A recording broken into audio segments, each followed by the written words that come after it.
Now this is an APS-C size sensor camera. The coolest things about the Fuji X-T100 is its screen. And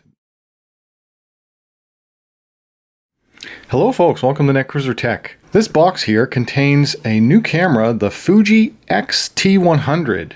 It is a mirrorless APS-C size sensor camera, and I want to talk to you about it today as I have been testing it and I have some impressions and some thoughts on it. This is a kit camera system, so you do get the camera body and a lens. So you get the X-T100, one rechargeable battery, it's 1200 milliamp hours, USB cable, AC power adapter, shoulder strap, detachable grip, which is kind of an interesting feature, and you do get one interchangeable lens, which is a 15 to 45 millimeter f3.5 to 5.6 optically image stabilized power zoom lens.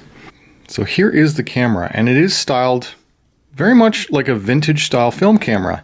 It has a nice metal style build material of the top section, but the rest of it is all polycarbonate and plastic. The bottom unit is plastic, and you have a little bit of metal on the top. So this is an interchangeable lens camera, and you do get a lens cover. It's a Fujifilm, a spherical lens, like I said, f3.5 to 5.6, optically image stabilized with power zoom. So it is a fairly small form factor when it is turned off, but once you turn it on, which is just a flick of the switch, that is how big the lens becomes. So it does extend out, and you're in use. The coolest things about the Fuji X-T100 is its screen, because it actually has a flip to the side selfie screen mode. This is one of the exciting new features of the Fuji X-T100, and it's currently the only Fujifilm camera in the current lineup that has a front-facing screen. The screen is also touch-based, and it also tilts up and it tilts down. So you can be using it rear-facing, tilted down around 45 degrees, or you can tilt it up and then it flips out to the front. Really unique hinge. Most of the Canons have a 360 degree hinge where you can rotate and close it in on itself. This one does not do that. So with this one, the screen is always fully exposed. As well as you do have an OLED viewfinder, and as soon as the sensor picks it up, then you do get a fairly nice real lifetime view through the viewfinder as well. Buttons and switches. You do have all of your standard camera modes, including their Scene Recognition Plus, advanced filter modes, portrait mode, another portrait mode, landscape, fast moving, night, panoramic, manual, aperture, shutter, and program mode. These two switches, you actually have a couple of customizable dials. This one here on the side is contextually based on what mode you're in. Same with this one here, as well as there's a third one tucked in here right along the side here where it's a button as well as a scroll wheel. There's a quick set button here where you can get into your quick menu system, as well as there's a button here for programmable function modes. You do not have custom menu functions in this Fuji. That is in the next model up, and you do have to pay a little bit more to get to that. A traditional 4-way D-pad ring here with display settings. Now you do get a hot shoe mount, and the top of this is also the flash. Now hidden under this little cover is a flash system. This whole unit pops up and there's a little flash tucked in behind there. But I don't use that much because I'm more of a video guy. As for the body itself, this little hand grip piece comes in the box, and it's just held on by a little coin area screw here, and that just gives you a little bit of extra grip, as well as this little thumb area on the back for resting your hand. Fit wise, it's not quite as comfortable as something like a bigger grip on a Sony, but because they added that little screw there, you can buy aftermarket grips that are quite affordable and quite good and give you a much larger grip area. Now, menu interface is quite extensive. The menu goes through quite a bit here. So I'm in SR shooting mode. I'm just going to switch my dial over to manual so you'll be able to see everything.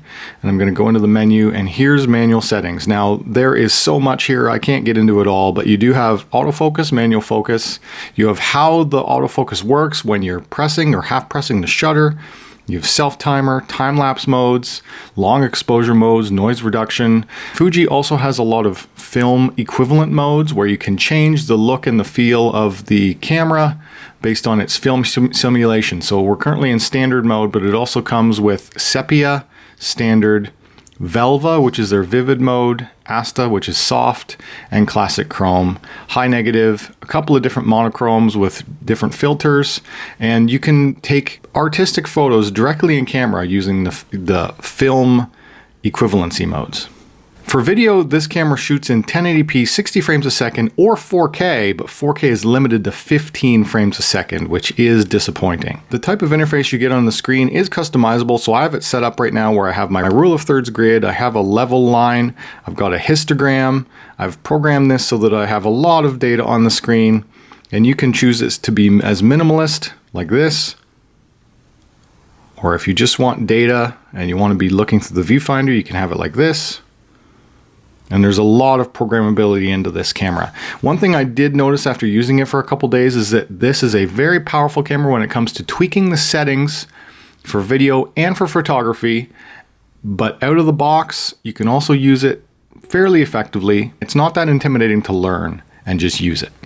Now, a couple of quirky things about this camera is that the tripod jack is offside and it's close enough to the battery door where if you run a tripod on it, you cannot open it to access your battery or your SD card. That is a usability bummer because I usually have these on a little tripod a lot, and if I've got my tripod installed, I can no longer access my battery or my memory. That's a little bit of an annoying item.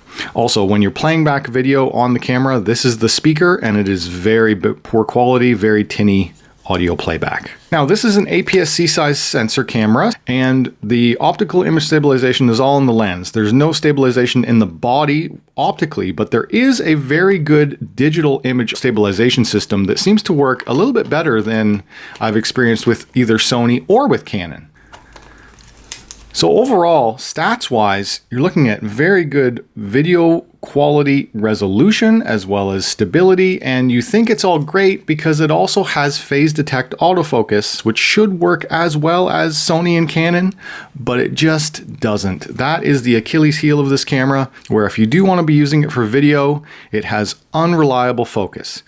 It will fool you into thinking that your subject is in focus. If you're using something like face tracking or object tracking, you'll have the little green box around the screen and it will say it's in focus. But when you go back and review the footage later, you'll see that it pulsed in and then pulsed out of focus. And it will stay out of focus even when it's telling you that it thinks the subject is in focus. If you are actively monitoring the video like I'm doing right now, you can get it to reset focus by doing a half shutter press and bring the object back into focus. Very nice, very quick, very sharp. But I can't trust the artificial intelligence in the camera to do that for me.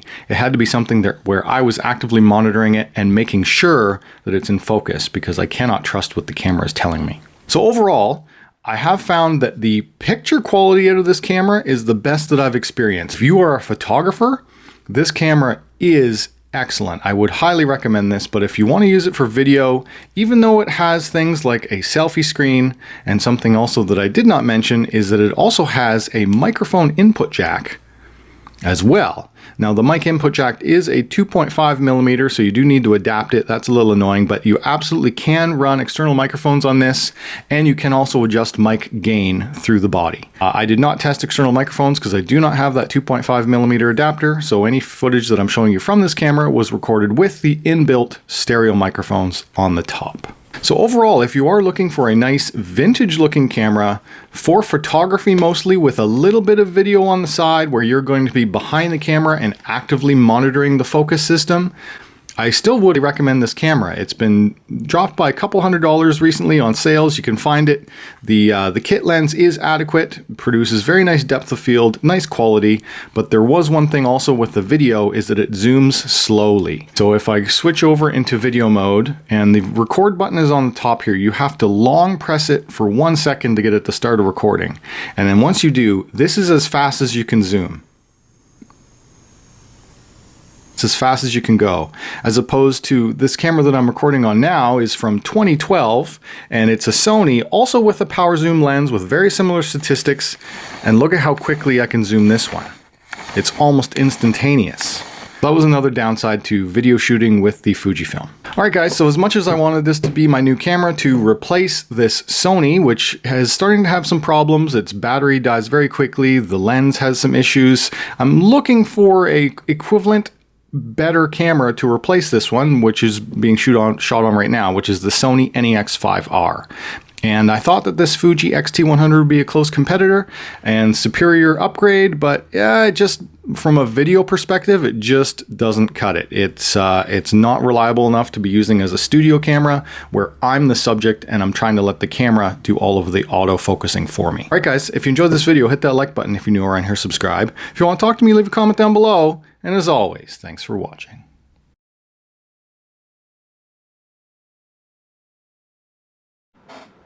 Testing, 1, 2, 3. This is testing the Fuji X-T100 with phase detect autofocus, continuous focus, and I just want to see how it does with focusing on things.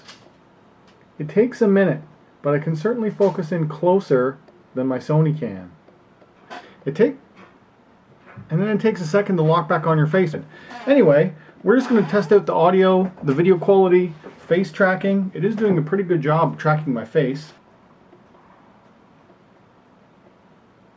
Obviously, if I have something this close to the camera, I want it to focus on it, but I would have to touch it, right? Yeah. So I can just reach out. If it's sluggish, you can just reach out and touch it, I guess. And then that's how long it takes to get back on your face. It's still not fully back on my face.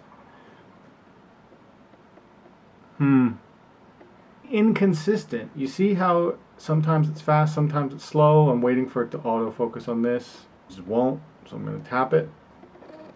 Boom.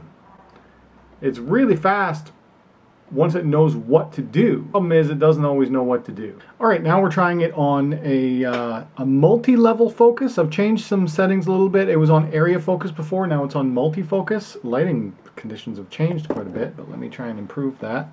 But on f3.5, and I suppose I can... No, that's zooming. Why would that be zooming? What does this do then? And I just want to see if it performs any better. I've also turned off eye tracking, so now it's on facial tracking, and I'm not getting a box around my face though for some reason.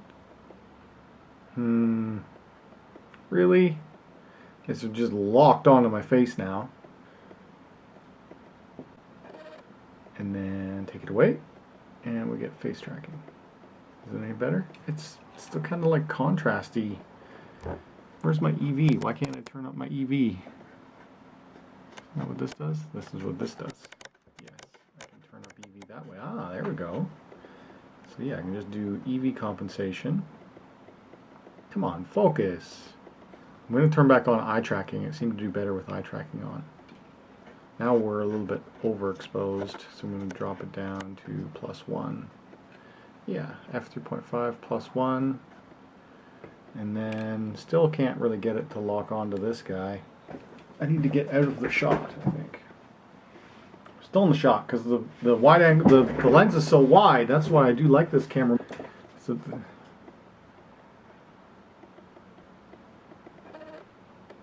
notice how there's like weird background artifacts happening when you get to the edge of the frame. See how that's weird. Look at that, you can come out of focus, in focus. Oh, then it hunted. Let me get my face in. And what's happening? Then we got facial lock. I think I'm going to turn back on eye tracking and futz around with the settings a little bit more. Wide angle distortion. Edge sharpness. Blurry there. Because I'm close. I'm so close. Oh my goodness, I'm so close. Hey guys. Look at all the room for activities.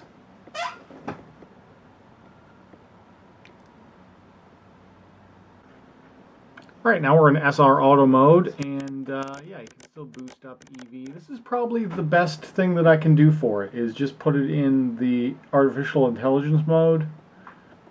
I don't know. Settings retain for each mode as well, so you have to deep dive into the settings each time to check the mode, because if you have like eye detection on one mode but not on the other, some things stick, some things don't, so I have to go through and check until I learn it all, because that's not entirely clear on what it's actually doing.